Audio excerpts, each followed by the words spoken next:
Bachman's Basement is a Boink Studios production. And now, on with the show.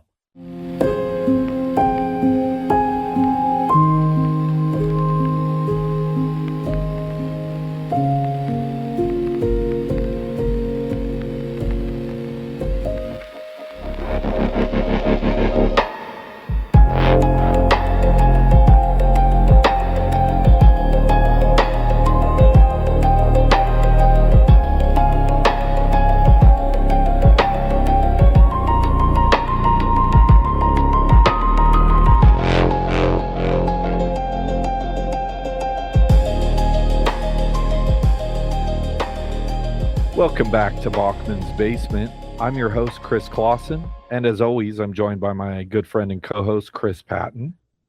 Tonight, we find ourselves on a tour of the Samuel Claggart Museum, a place that houses seemingly innocuous antiques. But of course, we wouldn't be here if that were the case.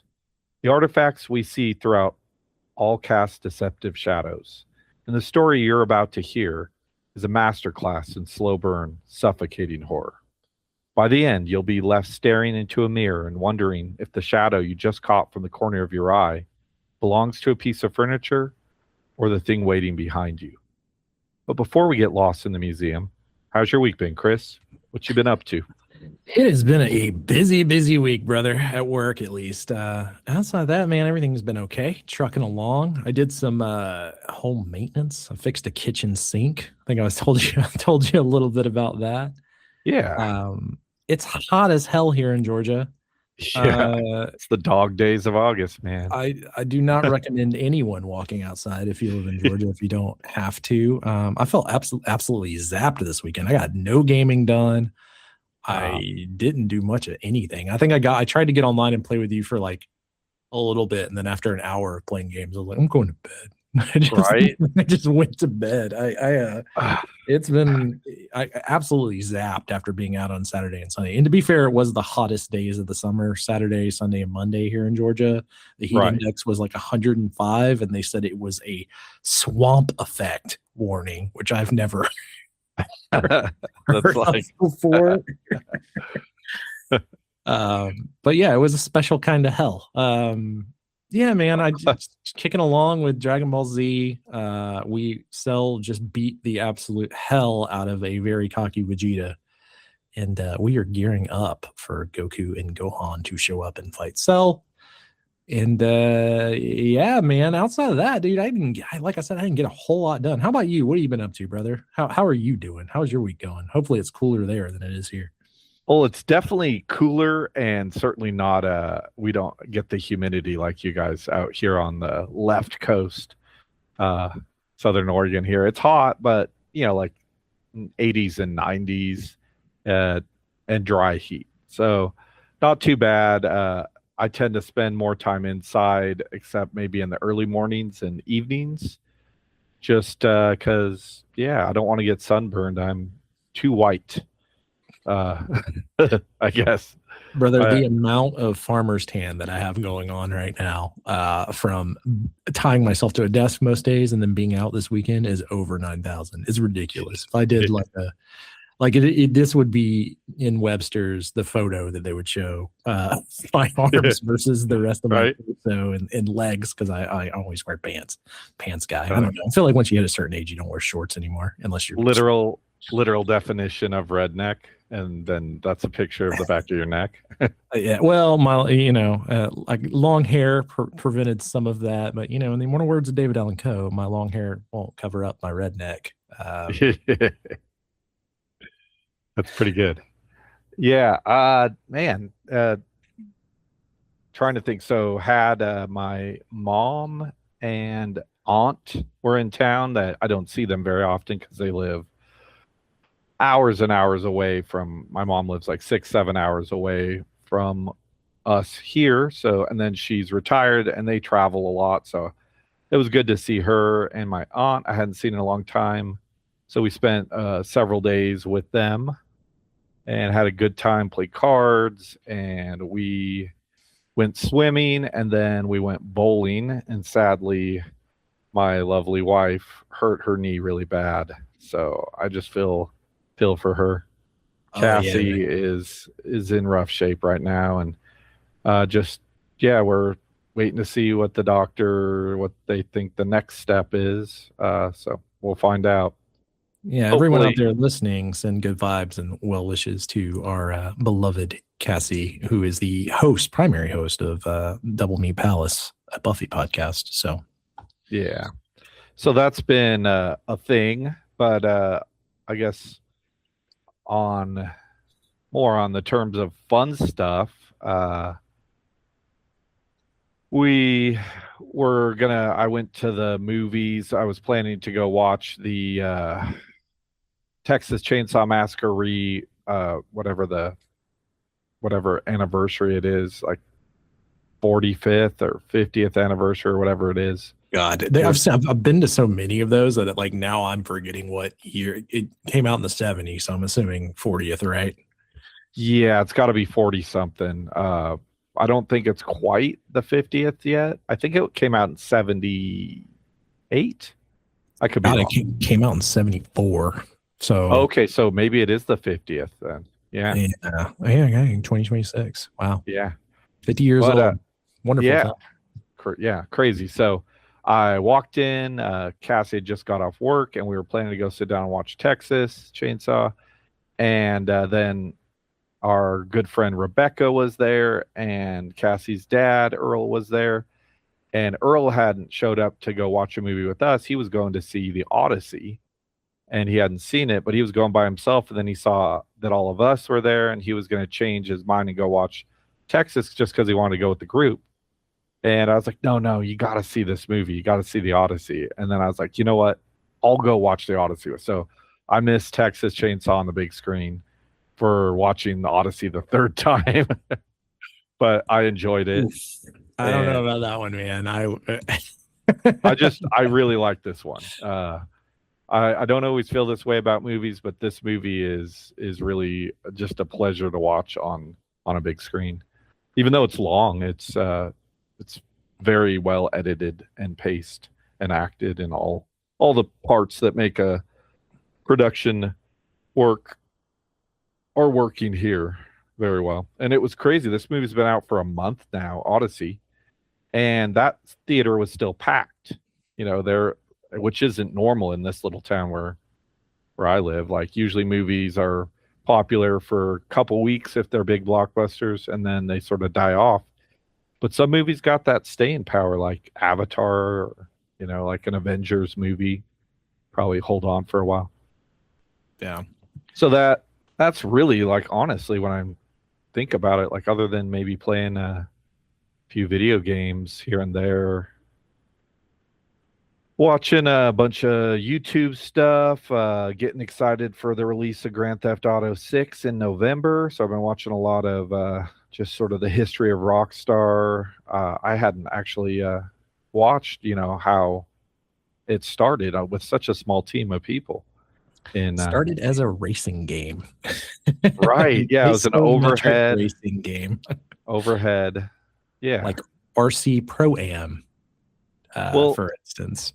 Yeah, I mean, it is a really interesting history there. You check for anyone out there that's appreciates, just the history of a company like, that's made some really great entertainment. That is a really interesting video you can find on the old YouTube.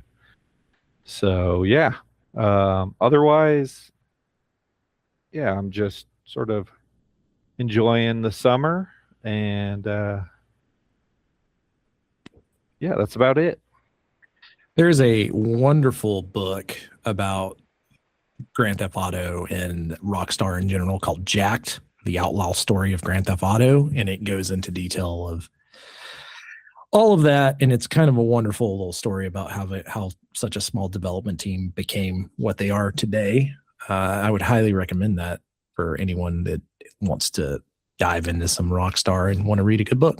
The only thing I have before we get into it is Tom Savini recently survived a house fire. It was his home base for 80 years, a house that was in his family for a long time. Tom Savini, living legend as far as special effects and makeup and if you've seen a Friday the 13th movie, you've seen some of Tom Savini's work.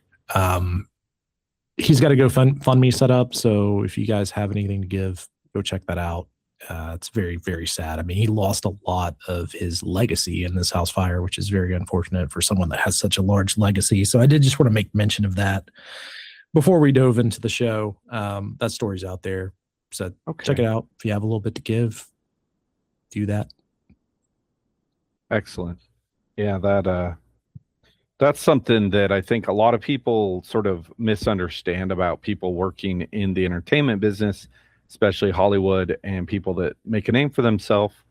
Unless you're the biggest A-list star, biggest director, most people working in the entertainment profession are just blue collar working class people that aren't necessarily like crazy millionaire or wealthy. And then, of course, the fact that he lost, practically every worldly possession, I'm sure. Yeah, it's that, and also his two beloved cats, Max and Bruce. He's currently raised 71,000 out of 9,000 or 90,000 asked.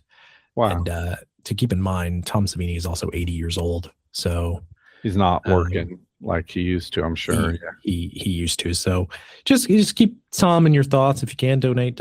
I donated. But yeah, it's a real sad situation for an absolute horror legend. And just bad vibes all around. But yeah, I just wanted to make mention of it because it is something that is floating around. And if you don't keep up with special effects makeups, you may not have came across this. But yeah, for the horror movie watchers out there, yeah, throw a $5 at Tom Savini's GoFundMe if you can, or at least send well wishes. Absolutely. Yeah. Well, with that, I guess we'll get into today's story. Today we're covering a short story titled The Reaper's Image. It was one of Stephen King's first published works, written when he was just 18 years old. It was first published in 1969 in Startling Mystery Stories, which was a Pulp Digest magazine that published from 1966 to 1971. So interesting. He had become a published writer prior to his actual success with Carrie a few years later. But obviously this story was later collected in his 1985 short story collection, Skeleton Crew, which is where I think probably most of us discovered it. So this story is a fairly simple one. It follows an antiques collector, Mr. Spangler, as he has a conversation with this museum curator, Mr. Carlin, as they walk through the Samuel Claggart Museum. Spangler's interested in one thing. It's the Delver's glass, which is an Elizabethan period piece of which there's only 5 known in the whole world. So this the man who made this mirror was had an uneventful life. He was not known to be like wrapped up in the occult or anything like that. Just a very average guy in life, and this is like the 1700s. Lived and died in relative obscurity, but his work lived on to great success over the coming centuries. So his craftsmanship kind of became a thing of legend over time. So again, as the two men are walking through the museum, Mr. Carlin explains that the mirror has been moved from a first floor exhibit to a locked storage gable on the 4th floor of the building. He explains that in order to do this, that they had to get a large insurance claim for $250,000. And he begins to recount this unsettling story of this teenage boy who had been on one of their group tours and had seen something in the mirror that disturbed him. And it's not really clear what he saw. It's described in the story like just like a sort of a black mark on the glass. And he starts making a scene. And then the boy excuses himself from his tour group and goes down the hallway to get a drink of water, where he disappears without a trace, never to be seen again. And there's, no good explanation. He never pops up again anywhere, no body, nothing.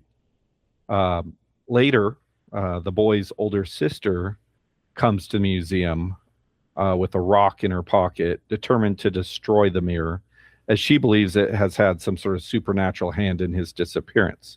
Just this, modern folklore building, where people get to talking, and, that I'm sure that the group of people that were in that room, were probably like, he was making a scene about this mirror. And then the last thing he said was he's going down the hall to get a drink of water, and nobody saw him again. So anyhow, so she gets in there. She has poor aim and only chips the corner of the frame.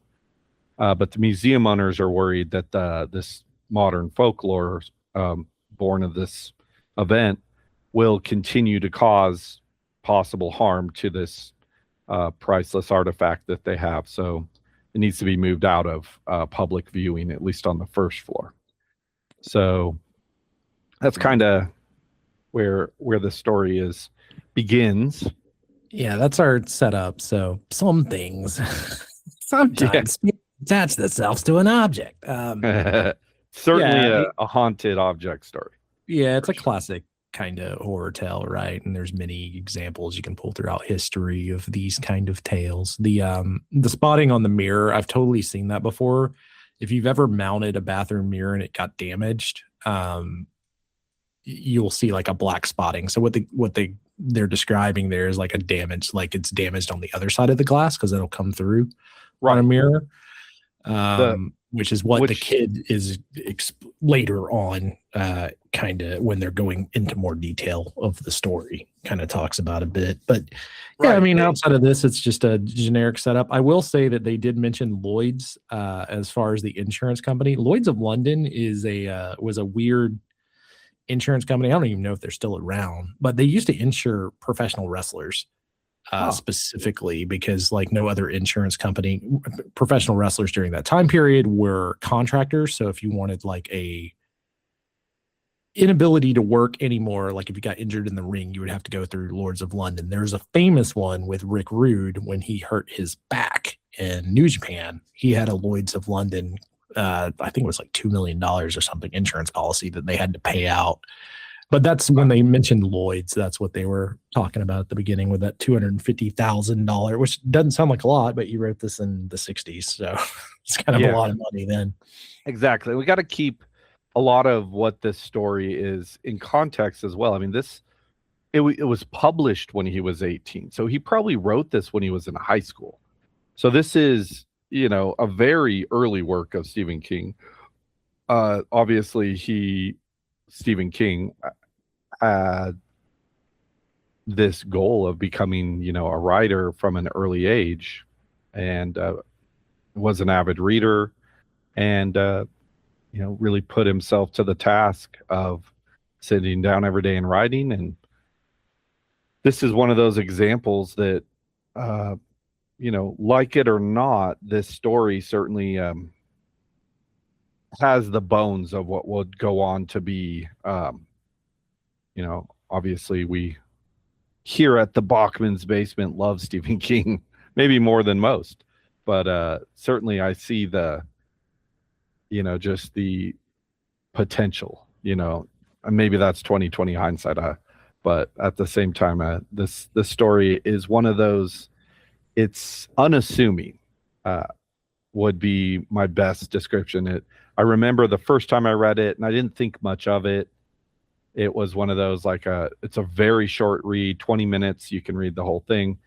And for this review, I actually went back to my Audible Skeleton Crew and listened to it, and ended up listening to it like 3 or 4 times, just because each time I felt like I was getting a little more. So it's one of those stories, I feel like it's short enough that there's a lot to be gleaned from these little details. And like you were saying, one of those things that is obviously, in reality, a little black spot on a mirror, being an imperfection on the opposite side of the glass. In this case, it's explained though that what he's seen isn't there, and that's important to later in the story as well. Right. He sees it, but nobody else does. Yeah. So I mean, this is probably only the second time I've ever interacted with this story outside of reading the Skeleton Crew years ago, right? Sure. Because we've just been picking them as we go. Yeah. So I re-listened to it today, right? Actually, a couple hours before we recorded this, or are recording this, I should say.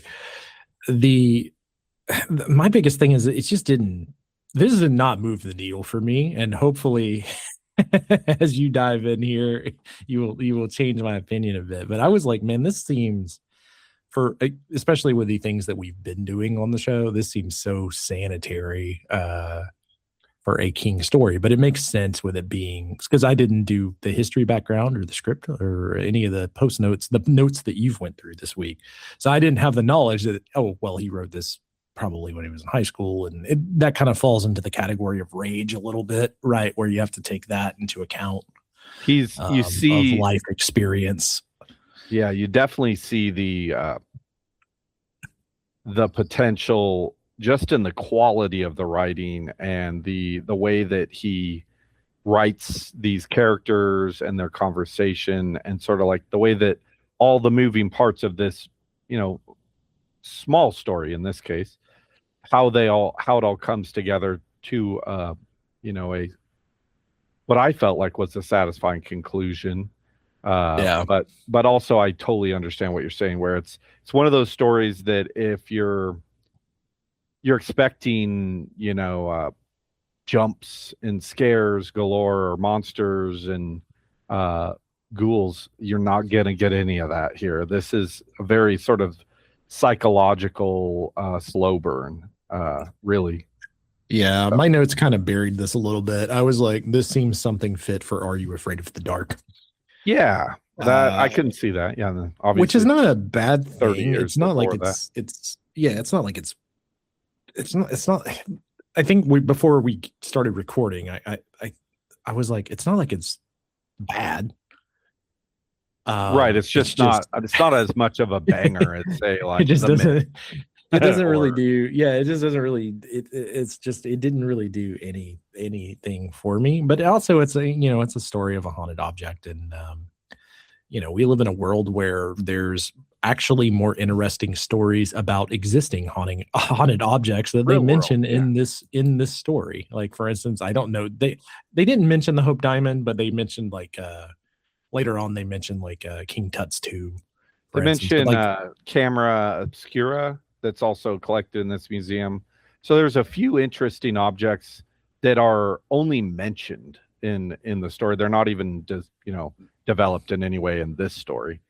But that this man, Samuel Claggart, who collected all of these, odds and ends, antiques into this museum that people can go. And this, mind you, is probably, like the mid to late 60s when he wrote it. So it was $1 for adults to take the tour and 50 cents for kids, which it sounds...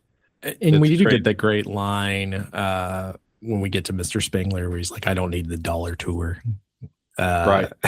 which is good. So I just want to pre-warn people that we will see as we go along, because I tend to, as you further explain, after listening to this more times than me, maybe my opinion will change. But going off the rip here from the synopsis, this one is not one of my favorites we've covered. We'll leave it at that. That's fair. So moving forward here with the story, Mr. Spangler, the antiques dealer, collector, continues to reassure Mr. Carlin, the curator, that he's aware of the history of this Delver glass, including the various unexplained disappearances of various people across the last 250 years of this mirror's existence. So it does, in the story, go into, albeit very briefly, a number of people from, nobles, in the 18th century to, people in New York at the turn of the 20th century, where this mirror moves around over time, and something similar is happening, but there's really no evidence that it's the mirror. It's just, it could just be people making making this correlation, this incorrect sort of assessment. Anyhow, I will say that gets more interesting towards the end of the story when we get into a little more detail with Mr. Carlin, but that there is there's some great lines from Carlin specifically about like this mirror is not like a Dybbuk box as far as or Annabelle as far as like what happens to the person. Exactly. He's like, it's not, it's not some crazy thing like where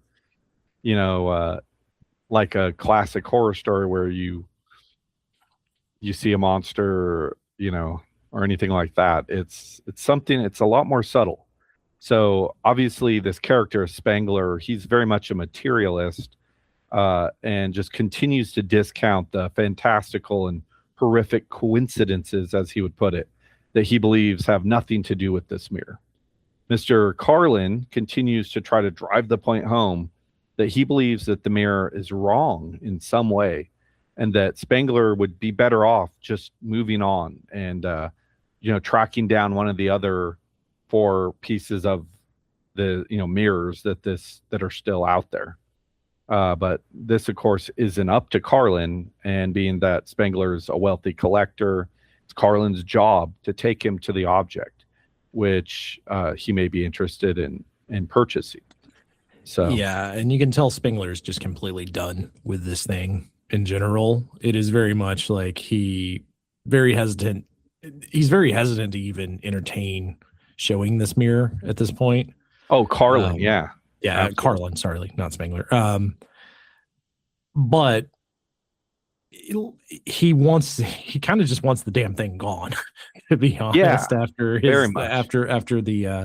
the kid that we mentioned earlier in the synopsis, you can tell that he just doesn't want any part of this thing, like right off the rip. So he's like, well, maybe this guy will buy it. As he was describing the move when they moved it from the first floor to the 4th floor, and they had the team, and he was like, I was just hoping that somebody would have Butterfingers that day, or that they'd pick the wrong test of rope, and this thing would fall and shatter into a million pieces, and we'd just be done with it. I mean, because the insurance, the Lloyd's of London insurance would come in clutch there. So they definitely lead you up to, he's like, this man does not want anything to do with this mirror anymore. He's like, look, dude, if you want to buy it, he should have sold it sight unseen.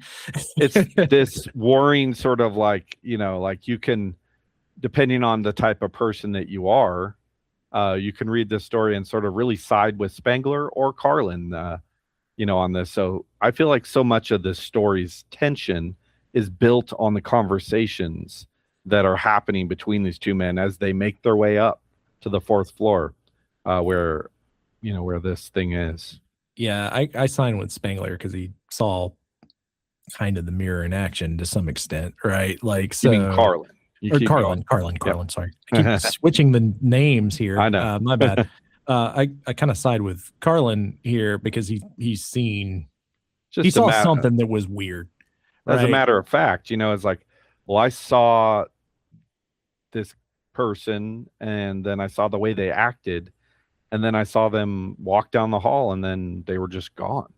Like, it's not like and this is like a teenager, not somebody. I mean, you could argue that maybe that he just ran away, is embarrassed and something, but there's always, if you're looking just for the logical answer, your mind can take it wherever it needs to go. But in this case, maybe the most logical answer is that something is wrong with this mirror that's causing some bad things to happen. So basically, they make their way up. They end up on the 4th floor in this storage area of sorts that there's this imitation Adonis statue with its arm out, kind of pointing away from this ladder that goes up into this gable area where the mirror is. And on the wrist of the statue is a sign that states absolutely no admittance, which to me kind of feels like this final warning being given to Mr. Spengler before we reach the conclusion of the story. What were your thoughts when at this point, when they're standing there? And so it's pretty good leading into the conversation between Carlin and Spengler, going back and forth on basically Spengler is being a dick. Like, right. Like the supernatural crap doesn't matter. I buy antiques all the time. It's whatever. Like I imagine the voice where he's all, I've heard the stories, like he's just sort of like, I'm rich. I'm above all this, superstitious bullshit. Just this is this is very much like Rage, where there is a word of the day, and I'm spacing on the word now that he keeps talking about, like, because he's like aware of the story of the mirror, and they kept reusing it in the audio or the writing, and now I can't remember it. It's synonymous with I'm aware of this, right? Like, so, but he continues to use it. That very much felt like Rage. They did that a lot in Rage, where he reused like a word of the day. I know it's an older word too. Is that like conversant? I think is what conversant. Yeah, he kept saying he was conversant, and that does come back in later. Right. But yeah, it's used like a lot, which happens in Rage as well. So it's like back to early King writing, right? What I will say is King's description of the heat and the smell once they get in the attic is very spot on of what we'll get from later King, which is kind of fun thinking about it from being such a young writer. Waking your senses up just with words, being able to describe something just right in a way that just makes you uncomfortable. And he like when he's talking about the smell of dead flies in the corner and or the moisture, rot, mildew, like all of those descriptions are the things that are very haunting that Stephen King does very well. And you get a little bit of that here, which is awesome. Yeah. So I noticed especially just because I went through this a number of times and it got me thinking about it, that the dynamic between these two men was very similar to the hotel manager, Mr. Olin, and the ghost story writer, Mike Enslin, that we discussed in another, albeit probably better short story, 1408. But it feels sort of like that dynamic's the same. It is that dynamic. This is like a building block for that, right? So that you got to do this story to get 1408. Yes, just to some extent. But yeah, it's definitely that I refused. I've done all of this. I refuse to believe this. And Carlin's like, brother, I'm telling you, I've lived a lot of years and I've never seen anything supernatural. So I'm just gonna, keep believing that because that's what makes sense. It's. I never understand. I guess I get that people are that logical, but I'm also the kind of guy that's like, well, something unexplained happened and there's been no research on it. And you're telling me just not to look in this mirror because I could just disappear. I'm good, dude. Probably just won't look in that mirror. Yeah. How about we don't need to, test the theory. Maybe that's superstitious of me or whatever. And listeners out there, I would love to hear their takes. But I am definitely the guy that's like, if Carlin was acting this way, headed up this little, because he has to go through this little stepping ladder. It's like climbing up into an attic. It's in like an attic, essentially. Ladder that pulls down, and then there's a locked door that has a padlock on it. So I mean, they really locked this thing away. He really just doesn't want anyone to. He just doesn't want anyone to see it or to be possibly affected by it. He's fumbling his keys. He's like, the latch is stuck at first. It unlocks. He almost falls off the damn ladder. Right. And Spengler's like, hey man, like this thing's obviously got you shook. Why don't you take a step down? We'll go in together. And then one of the fun things is when Spengler first gets there, he's like, why is it not covered? Right. Exactly. And Carlin's like, I hope it's like an eye, and eventually it'll just go blind from it'll being just go exposed blind. Yeah. to light. Yeah. Which is a great line in this short story. Yeah, there's a lot of this, like what feels like over caution by Carlin, but also like at the same time, I'm not the most superstitious person, but I am the kind of guy that, like, if I hear something going bump in the night, I'm like, immediately the hair on my arm stands up and I go to, it's a monster and I'm dead. I'm not like very, very superstitious, but if someone was acting like this, that they were just absolutely terrified to be in the same room of this, yeah, I would kind of take them at face value. Right. I mean, like, without knowing, without really knowing them. But like when someone's like to the point where they're almost about to fall off a ladder dealing with this thing, or a stepping stool or whatever, like an attic to get into this little death room attic. Yeah, I mean, I'm going to take that a little more serious than just like a ghost story. Right? Yeah. Like, this guy's obviously emotionally shook about this. I should probably think about what I'm doing, is where my mind would be. Right. And so something that I found interesting about this story that sort of I've appreciated upon multiple listens, that it's the uncomfortable nature that you get from all the details of the story sort of stack up and sort of it's kind of hard. It's like it's not that scary of a story at all. There's like almost nothing about this story that is truly horrific in any way, other than some people look into this mirror and then they have this need to go get a drink of water or go to the bathroom, and then they just never are seen again, which is, it's sort of the thought, like, it leaves it up to your imagination, like, what is going on here?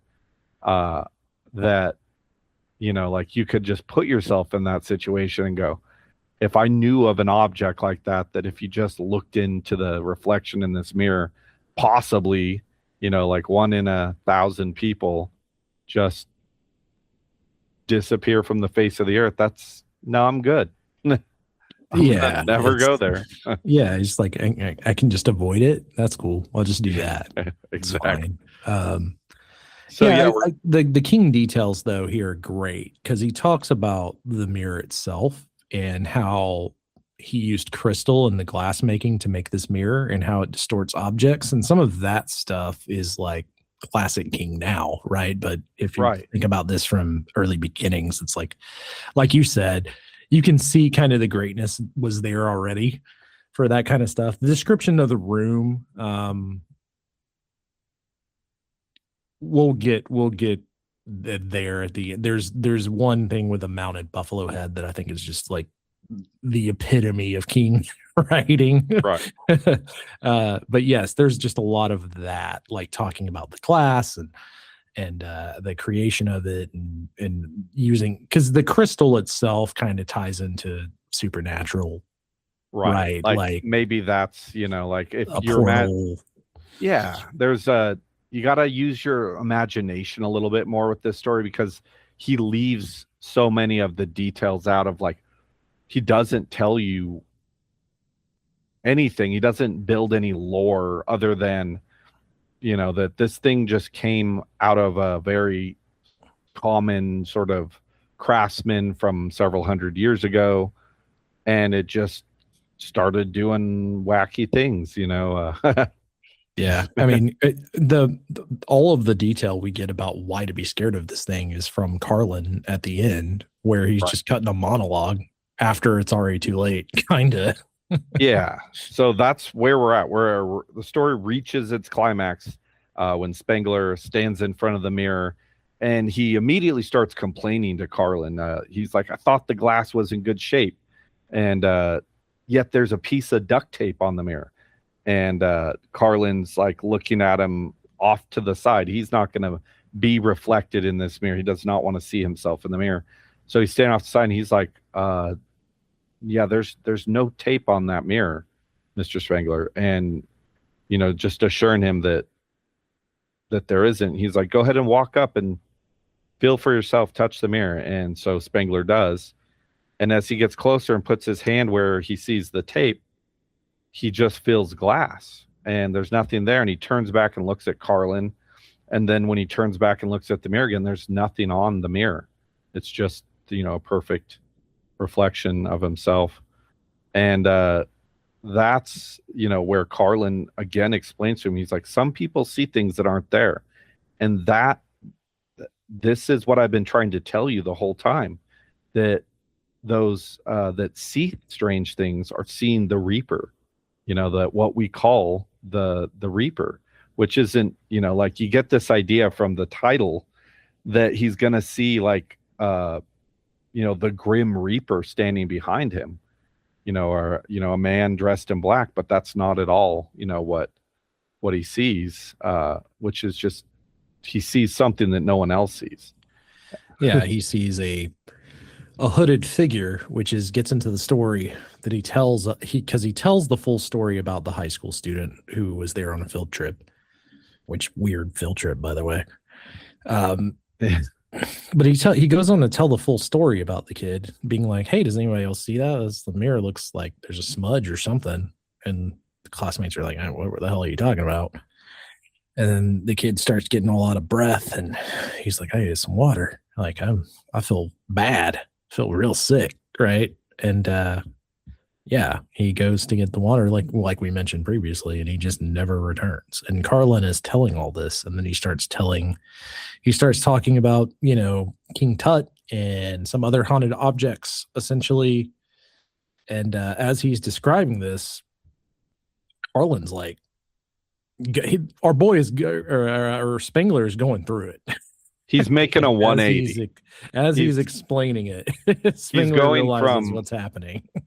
From this man who's a realist to somebody who's like, oh my God, like everything you've said is true. It's happening. And he becomes overwhelmed by the terror and this nausea, and he's like, I feel like I'm gonna throw up. Do you have a bathroom? I need to go to the bathroom.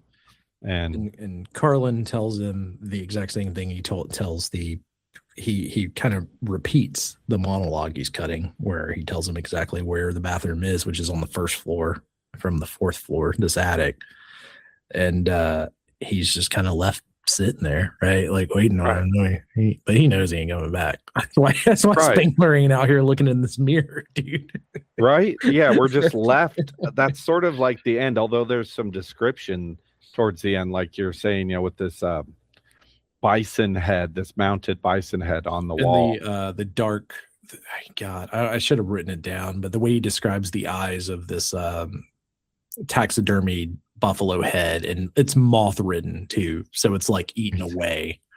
Like all of that stuff is like pitch perfect Stephen King description of a room, as well as the heat, how hot it is, and like all of that is like perfect Stephen King setting. Like he knows how to dress a scene, and to really put you in a situation that's just not quite right. Like this could be an episode of The Twilight Zone, Yeah, I mean, college professors out there could break down what all of these objects in the room mean, maybe.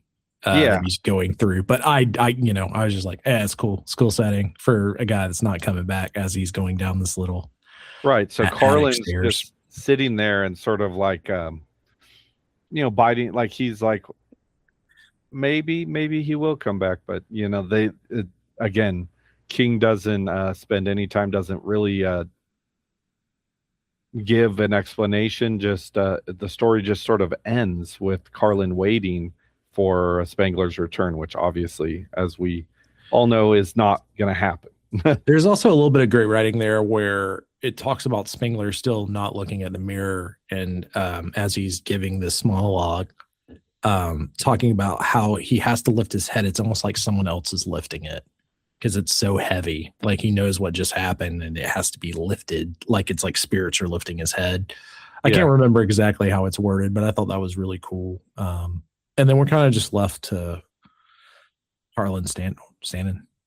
Right. It's one of those, like, it's a very, I said it before already, but it's very unassuming. Like a lot of the horror, it gets built up in your own mind and how much you think about, like, if I don't know if you're the type of person, like even you, Chris, or really anyone out there that's listening, the type of person that gets lost in the story, that becomes like you feel like you're the character as you just sort of escape into the story. I find myself doing that from time to time if it's a well-written story, where I feel like I'm transported into this world if it's well written. And that I think is where the story is effective, where it's like if you can put yourself in Spengler's shoes just for a few minutes, the story becomes very unsettling. Yeah, I think that's the hard part, is putting myself in Spengler's shoes, because like we were talking about earlier, I just probably wouldn't be the brother to go look at that mirror. Yeah, this is true.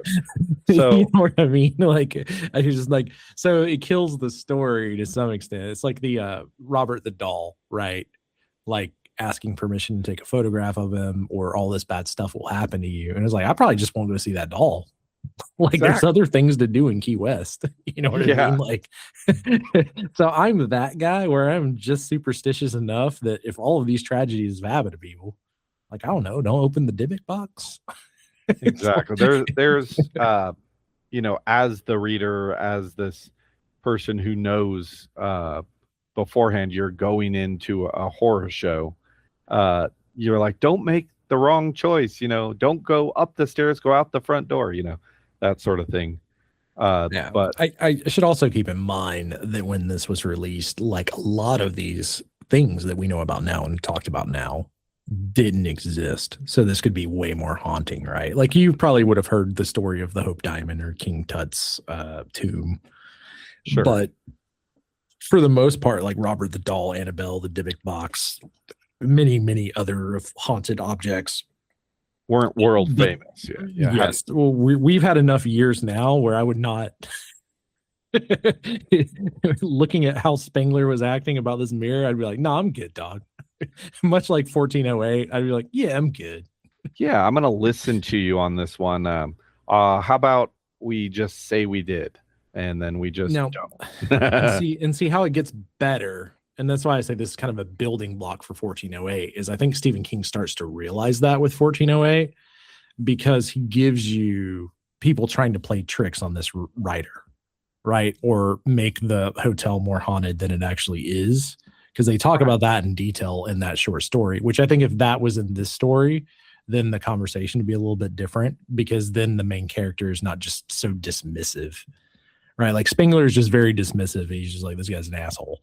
Whereas like the other guys, like, the reason he is dismissive is because he's been staying in all of these supposed haunted hotels, and it's just people trying to mess with him, like employees. Like, there's no such thing as the supernatural. It's a bunch of people hearing bumps in the night and making stuff up in their head.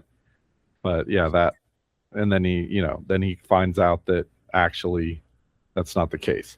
So the fact that we're left to our own imagination on the ending here, as to Mr. Spengler's fate, I think is just like a perfect way to unsettle us as the reader. It's one of those, like, your mind can make, a worse sort of like imagining of what actually becomes of the person who's marked by the mirror. So this story is very short. If anybody out there is like, I might want to read that, it only takes 20 minutes to read, and at least for me, it lives rent free in my head, longer than it took me to read it. So it's not the best Stephen King story ever written, but it's very subversive, and yeah. I kind of wish that someone would do like a kid Stephen King, put together some of these stories kind of in the way of like, Are You Afraid of the Dark, but Stephen King tales. Right. Because I think this would be like, if you're introducing like a 10-year-old to King, unlike our parents, Chris, maybe start them with something like this, you know, because I feel like it's good for that. Like, this would be a good starter King story. This story is very subtle with its horror. It's very much sort of like leaving it up to you to fill in a lot of the detail and to be disturbed by what the possibilities of the fates of these people who are disappeared. But I noticed, this sort of like, if as you read through the story, there's a subtle sort of closing in, like the walls are closing in on Spengler as the story goes along, almost like claustrophobia so. Yeah, it's like it's well, he creates the pressure cooker as soon as they get to the attic door, which we've talked about so much. The King is the best at of creating that like little. This is not a social pressure cooker, but for the story, that moment when he's trapped at the top of the attic where he's trying to unlock the key gate, and you get that little flip back and forth. You get that in King in way broader forms later on. Yeah, as a writer, and like all of that stuff is done really, really well. Yeah, I don't know. This is like I said, I think this would be a good, if King had a little, like if you wanted to short stories for kids by Stephen King, this would be a great one to throw in there and not be too much, I think, for ages 8 to 12. Sure. Right? Like you could throw this into, like, there's Goosebumps stories that are scarier than this. Very true. Yes, this story, I've been saying it this whole time. It's very subtle. It's very understated. It's not it's sort of like, it's almost like a story written 150 years ago, sort of horror, like where. I don't know, man. Some of those Appalachian tales down here. Some of these, like not all of Poe's stuff is absolute. It's not all the, the telltale heart, some of it's like a little more understated. So I feel like there's a little bit of Poe in the writing here, but then maybe that's just me.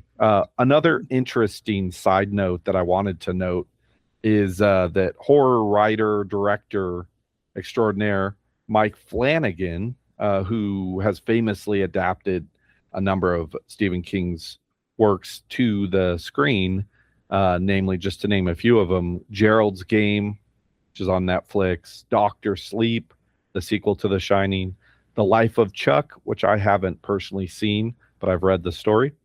And then there's an upcoming Carrie TV series that's coming out here in a month or two that I've seen the trailer for. It looks really good. So again, Mike Flanagan debuted as a director with a haunted mirror tale titled Oculus.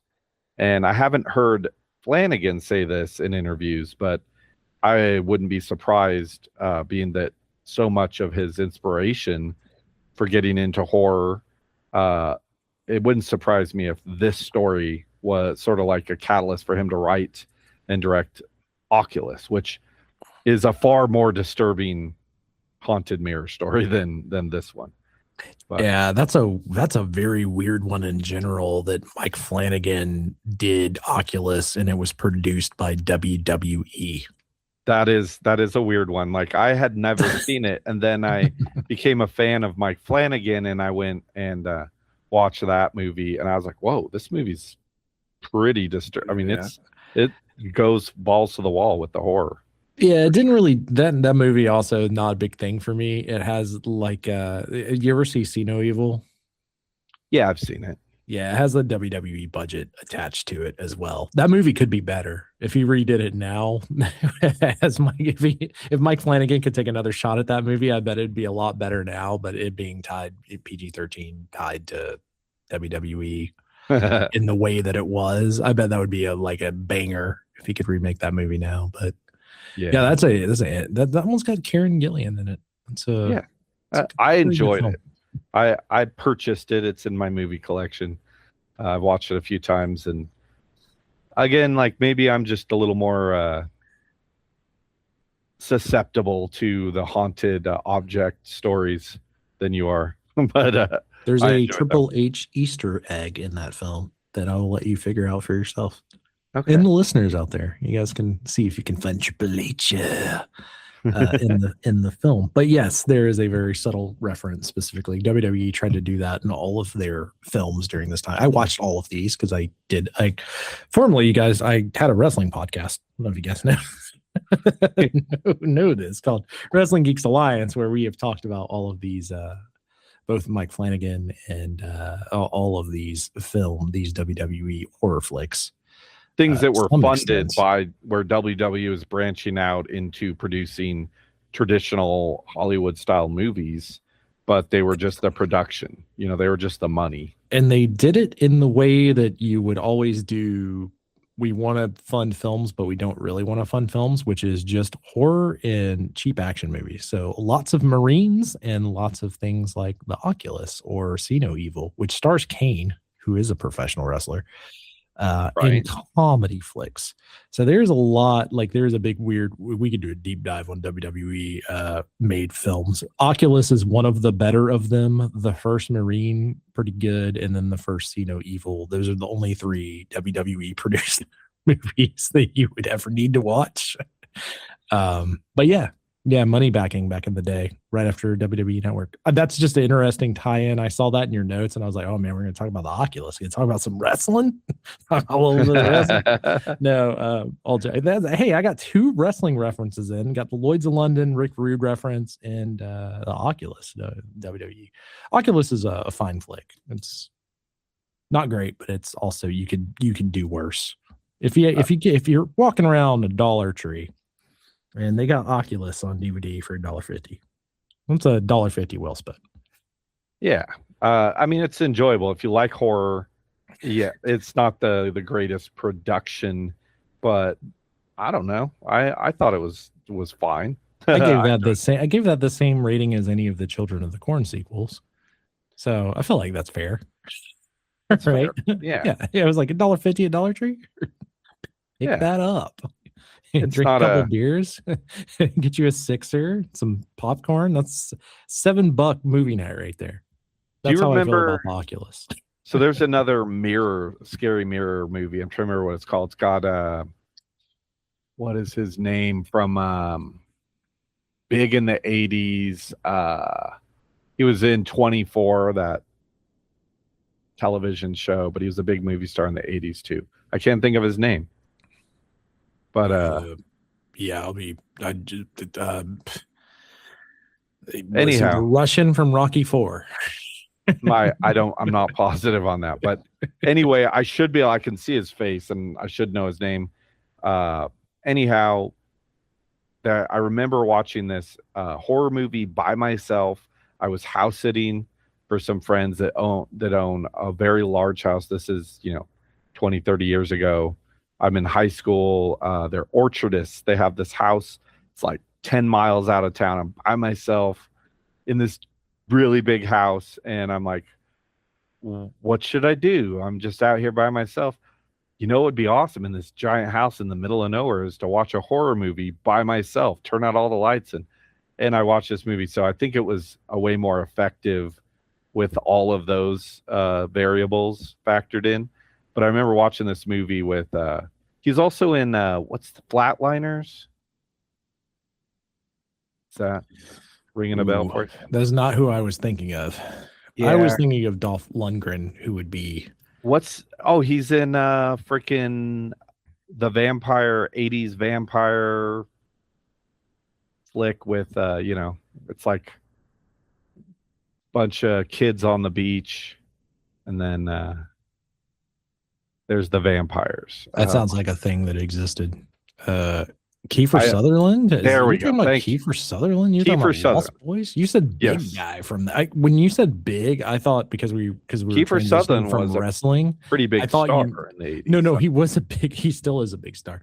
Yeah. When you said big, because we transitioned from WWE, I thought like body big, like Dolph Lundgren. Like that's always like the Russian from Rocky 4. Like I was trying to picture an action star, not a Kiefer Sutherland from Lost Boys fame. Gotcha. And 24, the TV series. Anyway, I saw this horror movie with Kiefer Sutherland, and I can't think of the name, but it has to do with mirrors, and he gets basically transported into a mirror, version of our reality that's just like bad. It's very bad, and he's like trapped. I forget what it's called. It might just be called Mirrors, but that movie was scary as fuck when you're by yourself in the middle of nowhere in a big house. Tie-in. He does the 2020 episode of Creep Show where he does Survivor Type. So there you go. for those out there wanting to fall more into the episode Survivor, or the episode we did previously, Survivor Type, which we did not cover that because I did not know it existed until now. So maybe we'll do that on a revisit. But yes, apparently he is tied as Richard Pine in Survivor Type. Interesting. Yeah. For I don't remember the 20. That must be some kind of Shudder thing that I completely missed out on. There's 4 seasons of it, so I'm assuming that's on Shudder. Right. Yeah, there's all sorts of cool stuff that I miss all the time just because, I mean, especially in this day and age, there's so much content getting made. I call it content, but, movies and television, that it's just, there's not enough hours in the day to watch it all. And then, well, there's also just way too many subscription services. Like, I do have AMC Plus now, so I probably will go check this out, knowing that Kiefer Sutherland's in it. He is also Big Boss from Metal Gear Solid 5, by the way. Oh, yeah. So I probably will check this out, but it's like if I'm spending $100 on subscription services a month, what am I really doing with my life? And I guess most people would be like, don't spend that money on subscription services. Right. But that's kind of where we're at. And that gets into a whole different conversation altogether that has nothing to do with anything that we talked about. But yes, Kiefer Sutherland, he does a Survivor Type, which is interesting as the voice of Richard Pine. I'm assuming that he is a narrator reading the journal in that. But that'll be interesting to check out and how far they go with that. I didn't even know that was remade when we did Survivor Type. So there you go. Learn something new every day while looking for movies Dolph Lundgren was in versus what you were actually talking about. Right. We're doing it live. That's it. Apologies. We're not nearly as organized as we could be. But no, I mean, it would be boring if we were too organized.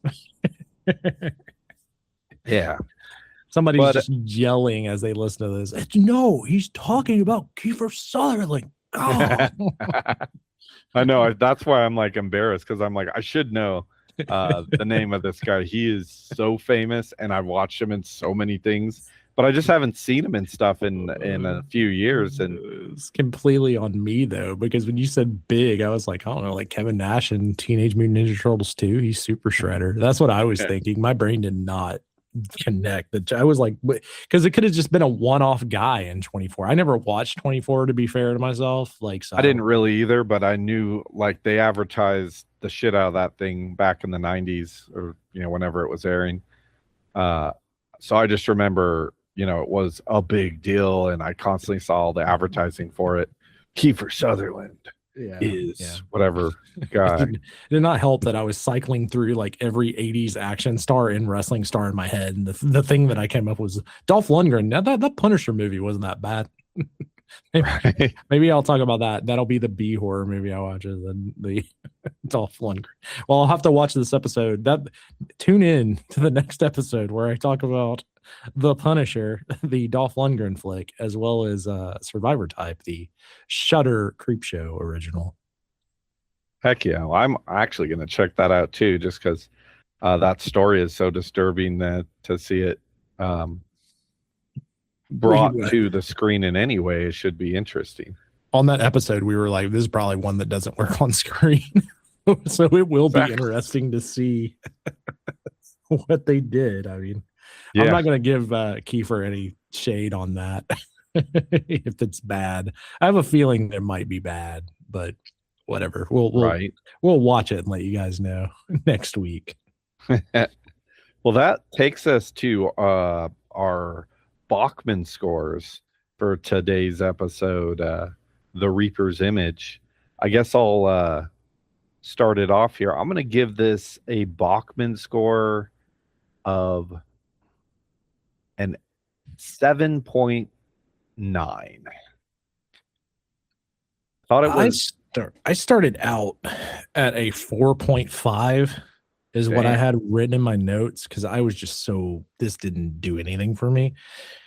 But the more I thought about it as we went through this episode, and just knowing how young he was and there being very specific King moments in it, I'm going to bump that up to a 6.4.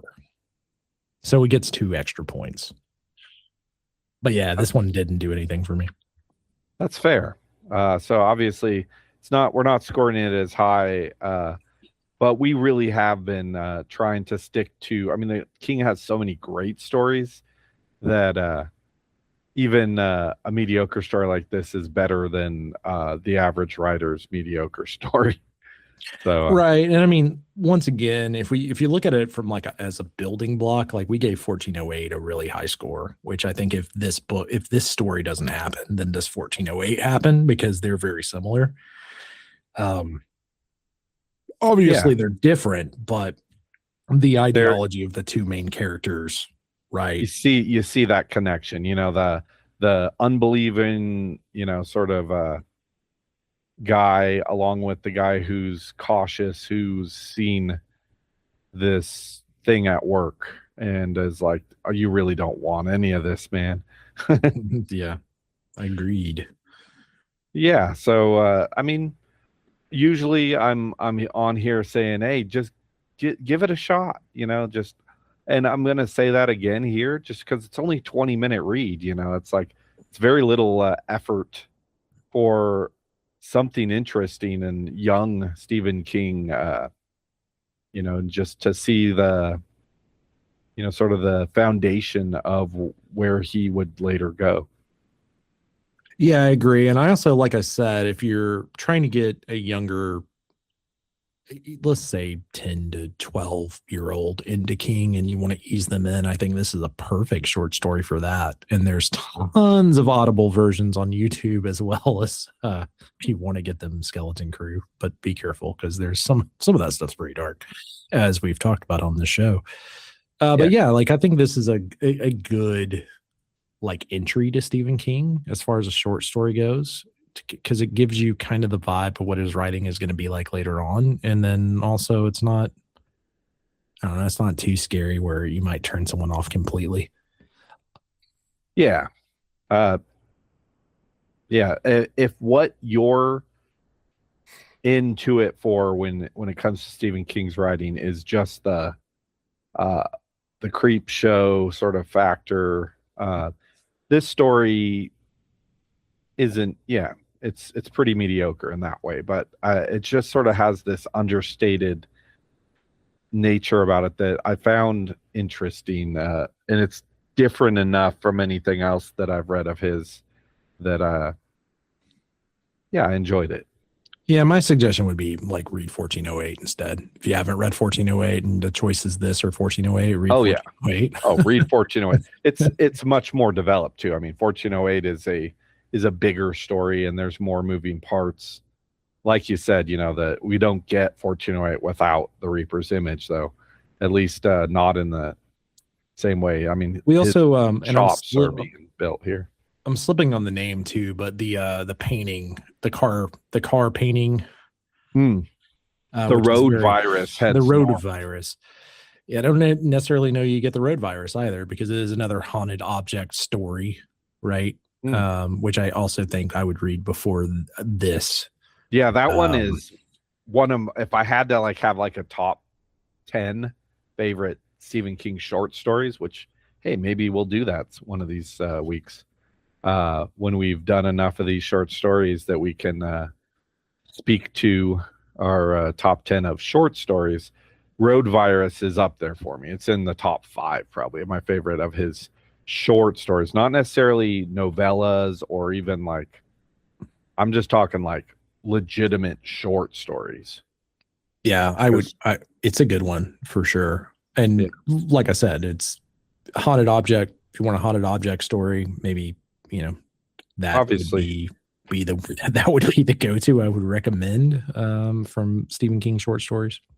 Obviously, that's one we've talked about on the show before, so we're both pretty familiar with it. But so if you're looking to find me online, I'll start it off here. You can find me on Facebook, Christopher Clawson, and on Instagram, Chris_Clawson 1982. And I'll pass it over to you, Chris.